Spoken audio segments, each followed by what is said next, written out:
Congress party నాయకులు నిర్వహిస్తున్న ధర్నాలకు అర్థం లేదని, తాము ఎందుకు ధర్నా చేస్తున్నారో వారికే తెలియని పరిస్థితి ఉందని బీజేపీ జిల్లా అధ్యక్షుడు రెడ్డబోయిన గోపి విమర్శించారు.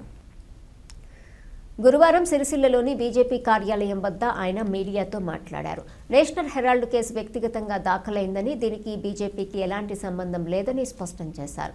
సుప్రీంకోర్టు ఆదేశాల మేరకే ఈడీ విచారణ జరుగుతోందని, దీనిని రాజకీయంగా మలచడం సరికాదన్నారు.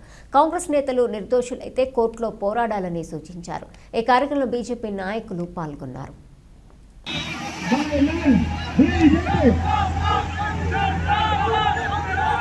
కాంగ్రెస్ పార్టీ అంటే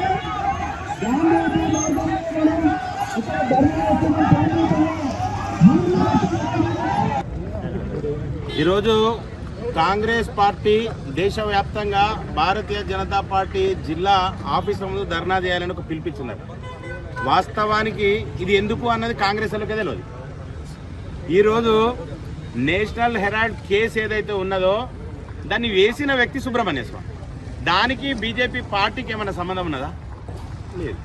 నిన్న సుప్రీంకోర్టు ధర్మాసనం ఏం ఆర్డర్ ఇచ్చిందంటే, ఒక ప్రైవేటు వ్యక్తి ఎవరైతే కేసు వేసిండ్రో అందులో సుప్రీంకోర్టు ఏం ఆర్డర్ ఇచ్చింది, ప్రభుత్వ సంస్థల ద్వారా విచారణ చేయమని ఆర్డర్ ఇస్తే ప్రభుత్వ సంస్థలు ఈడీ దానికి సంబంధించిన సంస్థలన్నీ విచారణ ప్రారంభించినాయి. ఆ విచారణలో భాగంగా అట్లా ఉన్న వ్యక్తికి అటెండ్ కమ్మని నోటీసు జారీ చేసింది. ఆ నోటీసు జారీ చేసిన విధానం ఏదైతున్నదో ఎఫ్ఐఆర్ కాకుండా ఆ నోటీసును జారీ చేసే విధానం తప్పు. మీరు ఎఫ్ఐఆర్ చేసి మరీ నోటీస్ ఇవ్వండి అని చెప్పి కోర్టు చెప్పింది. మరి దానికి ధర్నాలు ఎందుకో నాకు అర్థం కాలేదు.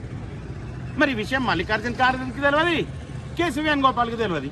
ఇక్కడ ఉన్న వ్యక్తులకు అసలు ఆ కేసు ఏందో కూడా ఏమని తెలియదు. ఇక్కడ కూర్చున్నానికైతే అది పరిస్థితి. మరి అసలైతే ఈ ధర్నాకు పిలుపునిచ్చింది కాంగ్రెస్ పార్టీ అయితే పోలీసు వాళ్ళు బీజేపీ వాళ్ళని అరెస్ట్ చేసి ఆఫీస్లో పెట్టి, అంటే ప్రభుత్వం దుర్వినియోగం ఎట్లా చేస్తున్నారు, పోలీసును ఉపయోగించుకొని రాజకీయ పార్టీల ఆఫీసుల ముందు బందోబస్తు తోటి ధర్నాలు చేసే ప్రక్రియ తెలంగాణ రాష్ట్రంలో నడుస్తుంది. కనుక నేషనల్ హెరాల్డ్ కేసు అనేది ఇంకా కొట్టేయాలి. మీరు కొట్టేసినాక తప్పుడు కేసు పెడితే ధర్నాలు చేయాలి. ఒకవేళ కొట్టేసిన తర్వాత మీరు నిర్దోషులైనాక పండుగలు చేసుకోవాలి. అసలు ఎందుకు చేసినామని ధర్నాలు తెలియదు. మరి కాంగ్రెస్ పార్టీ ఈ రకంగా ఇక్కడ ఉన్న కాంగ్రెస్ పార్టీ వ్యక్తులను కానీ నాయకులను కానీ తప్పుదేవ పట్టియద్దని మీ ద్వారా తెలియజేస్తున్నారు. భారత్ మాతకి జై.